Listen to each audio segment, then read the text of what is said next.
In this AlignMix video, you will learn how to turn on territory boundaries while in a district map view or a region map view. Now, in order to create those boundaries in those other views, you first need to have that hierarchy built. By default, in AlignMix, territories are assigned to districts and districts are assigned to regions.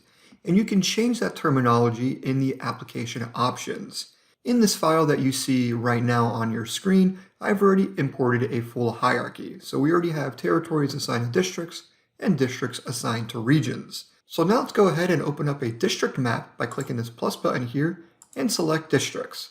By default, you will see the red number in the center of every district showing you the span of control.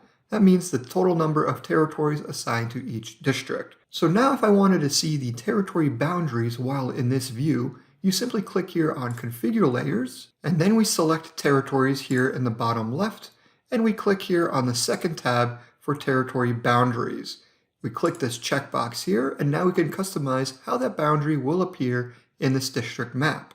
So let's click here on the color box, and we'll make it a pink color. We'll make it a little bit thicker and appears at zoom level 0. So now when I click on OK, so now you will see a faint pink line representing each territory boundary. So you can see where they all are on the map. You can use that same process to add a territory label while in this view. So let's click here to make the territory labels visible. Click OK, and now in the center you will see the territory ID appear for every territory. And you can use this same process while in the region map view.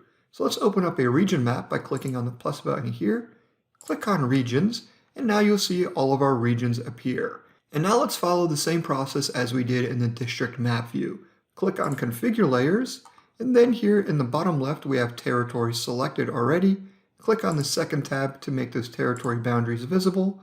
Let's adjust the color. This time I'll make it a bright blue color, make that line thicker, and I'll zoom it out so those boundaries always appear at any zoom level, and click OK.